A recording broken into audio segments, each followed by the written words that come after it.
ខ្លាំងណាស់លើកធុងមួយរួចហ៎វ៉ាវឯណាប៉ាកែមែនមិនតម្លាក់ចោះហីដើរទៅក៏ដើរទៅមកដាក់ចោះទៀតហ៎លើកមកអញអេឯណាលើកនំអូនដាក់នំអូនមកឯណាលើកធុងនំអូនលើកមក1 2 3អ៊ីយ៉ា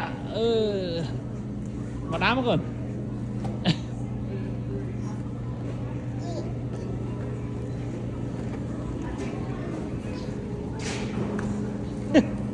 ហើយម៉ាក់ជួយអូនផងជាក់ដៃអាយស្គ្រីមអាយស្គ្រីមឯណា Really?